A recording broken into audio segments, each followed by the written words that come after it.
हाँ, करना है तो करना है। और जो लोग ये सोच लेते हैं कि ये काम कर लेते हैं, चल गया तो ठीक है, वरना दूसरा कर लेंगे, वो कभी कामयाब नहीं होते। देखो, मार्केट बनाने के लिए हमने कुछ प्रयास करने पड़ते हैं। मार्केट आराम से बन जाती है जब चाइना इतना माल, अरबों खरबों का माल तैयार करके हमारे देश में डंप कर रहा है, हर चीज़ को बेच रहा है, तो हम तो अपने खुद की तैयार करके अपने देश में बेच रहे हैं।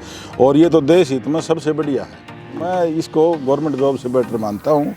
मैं एक गजटेड अफसर रहा हूँ, एग्जीक्यूटिव मजिस्ट्रेट रहा हूँ, लेकिन बतौर नायब तहसीलदार रिटायर हुआ हूँ। लेकिन ये काम करने के बाद इसमें नो टेंशन, नो भागदौड़, बिल्कुल इजी एंड बिजी रह के अपना काम किया है। नमस्कार भाइयों, मैं परेश एक बार फिर से आप सभी का वेलकम करता हूँ YouTube channel India farming technology में। भाइयों, आज की वीडियो बड़ी शानदार, बड़ी कमाल की होने वाली है, क्योंकि आज आपके सारे डाउट क्लियर होंगे वर्मी कंपोस्ट से रिगार्डिंग। जो भाई वर्मी कंपोस्ट बिजनेस स्टार्ट करना चाहते हैं, उनके मन में काफ़ी संकोच होते हैं, कैसे करें, कौन सा अर्थवॉर्म लें, कैसे मार्केट बनाएं, कहाँ सेल करें। तो भाई अब इस वीडियो में आपके पूरे डाउट क्लियर होंगे। हमारे साथ रघुवीर जी हैं। नमस्कार रघुवीर जी। नमस्कार। बताएं सर, अपने बारे में परिचय दें। सर, मेरा नाम रघुवीर बोरा है जी। और ग्राम नेमड़ीवाड़ी है, जिला भिवानी, तहसील भिवानी दादरी रोड पर मेरा फार्म है, प्राइवेट बोरा ऑर्गेनिक फार्म प्राइवेट लिमिटेड। हम पिछले 6 साल से ऑर्गेनिक पर काम कर रहे हैं, ऑर्गेनिक की ट्रेनिंग भी देते हैं। तो सर, इससे पहले आप क्या करते थे? जैसे अभी आपने 1 साल पहले स्टार्ट करा है। इससे पहले मैं गवर्नमेंट जॉब में था। अच्छा। तो उसी संदर्भ में हमने ये विचार आया, भी हमने तो बाहर से लेते हैं तो अपने खुद की बनाएं और किसानों को मोटिवेट भी करें कि आप ये खाद बनाओ और ऑर्गेनिक की तरफ बढ़ो। असर भी पड़ा। लगभग 40,000 किसान हमसे ट्रेनिंग ले चुके हैं। जी। जब आपने शुरुआत करी थी, कितने बेड से आपने शुरुआत करी थी, क्या खर्चा आया था सर उस टाइम पे? ये 20 बेड से शुरुआत करी थी। 20 मार्च 2021 से हमने काम शुरू किया था जी। और 300 रुपये किलो हम केचुआ लिया था। एक बेड में 30 किलो केचुआ पड़ा था जी। 1 फुट में 1 किलो पड़ता है। 6 क्विंटल केचुआ लाए थे हम, 1,80,000 रुपये का। जी। जब आपने शुरुआत करी थी तो मन में कहीं ना कहीं संकोच रहा होगा कि भाई हमने काम तो कर लिया है, चलेगा नहीं चलेगा, क्या संकोच चल रहा था? जो भाई स्टार्ट करना चाहते हैं उनके मन में भी संकोच होगा, थोड़ा तजुर्बा शेयर करें। इस बारे में तो हमने कभी सोचा ही नहीं। हमने तो जब शुरुआत करी तो यही करी थी, शुरुआत करना है तो ये काम करना है, क्योंकि हम लोगों को मोटिवेट कर रहे हैं, लोगों को कह रहे हैं। जी। हो सकता है थोड़ा बहुत नुकसान भी हो जाए, थोड़ा बहुत केचुए भी मोर्टेलिटी हो जाए, लेकिन उस चीज़ की हमने परवाह नहीं थी। हमने तो ये था, इसको 1 साल में 4 सीज़न आते हैं और केचुए को 4 सीज़नों के हिसाब से रीडिंग करनी होती है, इसकी सेहत के बारे में, इसके खान पान के बारे में। तो पूरा इसके बारे में हमने 1 साल में अध्ययन कर लिया है, क्या क्या चीज़ की कब ज़रूरत होती है इसको। यानी आपने मन बना लिया था कि करना है तो करना है। हाँ, करना है तो करना है। और जो लोग ये सोच लेते हैं कि ये काम कर लेते हैं, चल गया तो ठीक है, वरना दूसरा कर लेंगे, वो कभी कामयाब नहीं होते। हाँ। दूसरा, अगर एक बेड की बात करें तो इसकी लंबाई चौड़ाई क्या होती है? कोई कहता है सर 30 फीट होना चाहिए, कोई कहता है 20 फीट होना चाहिए, कोई कहता है 80 फीट। एक परफेक्ट लंबाई चौड़ाई क्या होती है? लंबाई तो प्लॉट के हिसाब से कितनी भी हो सकती है, 20 फीट भी, 30 फीट भी, 80 फीट भी, जितना लंबा वो कर सकते हैं। बाकी हमने 30 फीट के बनाए हैं ताकि घूमने में, इसके बाहर से खाद डालने में, खाद उतारने में सुविधा रहे। जी। और चौड़ाई 3 फुट करी हमने। जी। चौड़ाई 3 फीट इसलिए करी है कि इसके जब महीने में एक बार खुद ही निकालते हैं बेड के ऊपर जी खुदाली से, तो खुद ही निकालें तो इसके दोनों तरफ पैर रख के जब हम चलते हैं तो उसका आदमी आराम से खुद ही निकल सकता है। और इसकी ऊंचाई गर्मियों में 1 फुट और सर्दियों में 1.5 फुट रखते हैं। हाँ। खाद कितने दिन में सर बनके तैयार हो जाती है इसमें? खाद 1-1.5 महीने में बनने का प्रोसेस शुरू हो जाता है और ये 2.5 से 3 महीने में बिल्कुल तैयार हो जाती है। अगर एक बेड की बात करें तो कितना उसमें खर्चा आता है और कितने दिन में खाद तैयार हो जाती है? क्या इससे मुनाफा होता है सर एक बेड से? एक बेड में मोटा मोटी मान लो केचुआ लिया हमने 30 किलो, 6,000 रुपया केचुआ बन गया। और उसमें पन्नी आ गई 1,200 रुपये की एक, और गोबर आ गया उसमें। ये सारा सिस्टम मिला के 8-9 हज़ार रुपये में हमारा एक बेड का काम तैयार हो जाता है। दूसरा सर, जो अर्थवॉर्म है वो कौन सी वैरायटी का आप अर्थवॉर्म यूज़ कर रहे हैं? ये आइसिनिया पेटेटा यूज़ कर रहे हैं। हमारी यही सबसे बढ़िया क्वालिटी है, क्योंकि ये ज़्यादा टेम्परेचर होता है, यहाँ तो हमारे 48-50 डिग्री तक हो जाता है, उसको बर्दाश्त कर लेता है। सर्दियों में 0 डिग्री तक चल जाता है, उसको बर्दाश्त कर लेता है। खाद किस रेट में आप सेल कर रहे हैं सर? खाद हम 10 रुपये किलो सेल कर रहे हैं। कहाँ सेल कर रहे हैं? 40 किलो का बैग है, 400 रुपये का बैग जाता है। हम छोटी पैकिंग भी बना रखी है, 1 किलो की, 5 किलो की और 10 किलो की। जी। जहाँ तक सेल का सवाल है तो हम ऑर्गेनिक में पहले से काम कर रहे थे। ऑर्गेनिक सेक्टर से जितने जुड़े लोग हैं वो हमसे पता करते रहते हैं खाद कब आएगी। जब भी हमारा खाद का उतार होता है, इतनी डिमांड उठ जाती है, डिमांड रहती है।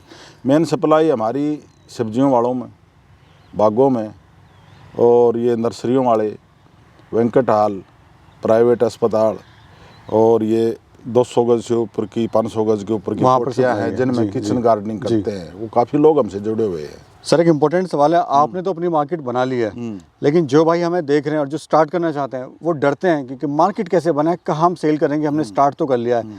तो उन भाइयों के लिए आप क्या कहना चाहते हैं, कैसे अपनी मार्केट बनाएं?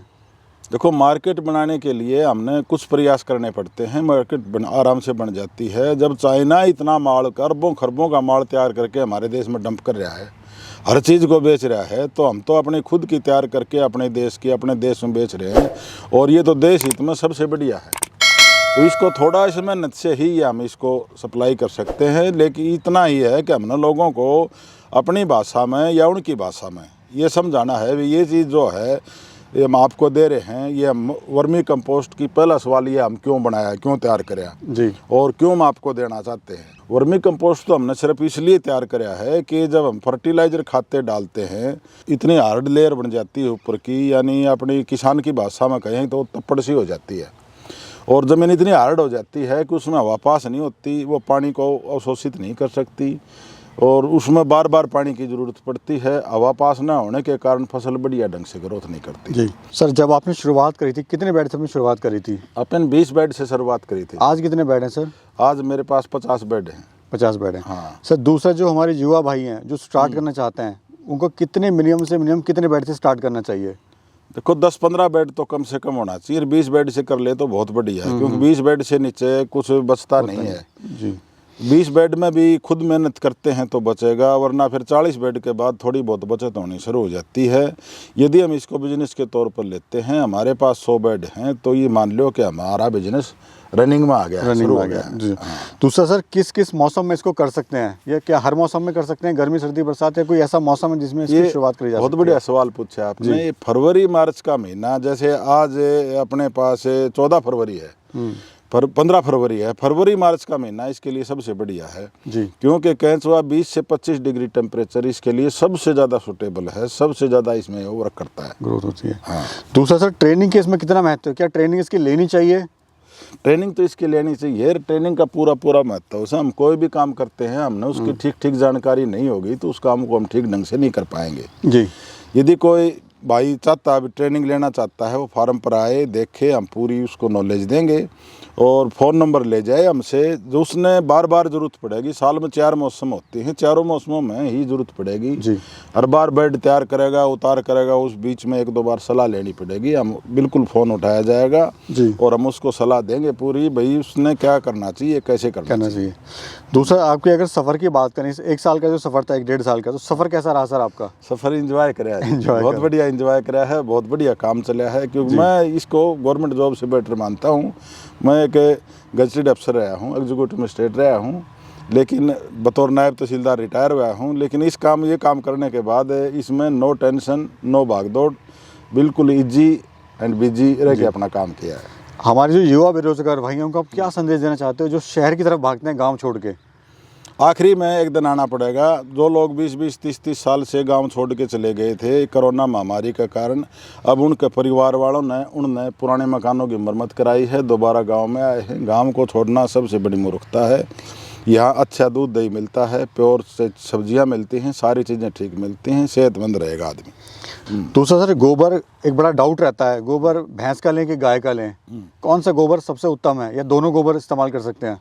गोबर तो हम किसी भी चीज़ का ले सकते हैं, लेकिन गाय का गोबर सर्वोत्तम माना गया है। और इसमें हमें फलों के, सब्जियों के, घर का जो सब्जियों का, इस चीज़ का, फ्रूटों का छिलके बचा वो भी डाल सकते हैं, इसमें कोई दिक्कत नहीं है। गोबर कितना पुराना होना चाहिए सर? गोबर 15 दिन से ज़्यादा पुराना नहीं होना चाहिए। अच्छा, जब कैंचुए कोई भाई मंगवाता है ट्रांसपोर्ट से, तो उसको क्या करना चाहिए? तुरंत उसको गोबर में मिला देना चाहिए, या उसको थोड़ा रिलैक्स होने दीजिए, या फिर कब, क्या प्रोसेस है सर? वो कैचुए ट्रांसपोर्ट से मंगाते हैं तो सबसे पहले उसकी नमी चेक करनी चाहिए, उसमें थोड़ी नमी डाल देनी चाहिए, या फिर उसको कैरेट को या उसको बोरी को जिसमें है एक पॉलीथीन के ऊपर उतार के थोड़ा ऊपर उसको ऊपर गोबर डाल देना चाहिए जिसमें मीथेन गैस ना हो जी, और थोड़ा पानी का छिड़काव कर देना कटाई चाहिए। करते रहना चाहिए। उस पर थोड़ा पानी अगले बेडों में डालने से पहले उस पर थोड़ा पानी का छिड़काव कर दे ताकि वो अंदर आराम से रह सकें, सफ़र की थकान भी उनकी दूर हो जाए। जी, और उसका तो थोड़ा बहुत उसमें आप ही गुड़ का और उसका चने का बेसन का 250 ग्राम दोनों चीज़ मिला के उस पर डाल सकते हैं। धन्यवाद सर, आपने बड़ी महत्वपूर्ण जानकारी दी हमारे भाइयों को। ठीक है जी, बहुत बहुत धन्यवाद आपका भी, आपने हमको टाइम दिया। मेरा मोबाइल नंबर मैं बता देता हूँ जी। 94 163 59 308 जी जी 9416359308 जी। भैया उम्मीद है आपको वीडियो हमारी पसंद आई होगी। एक नई वीडियो के साथ भैया फिर मिलेंगे, तब तक के लिए जय हिंद। जय हिंद।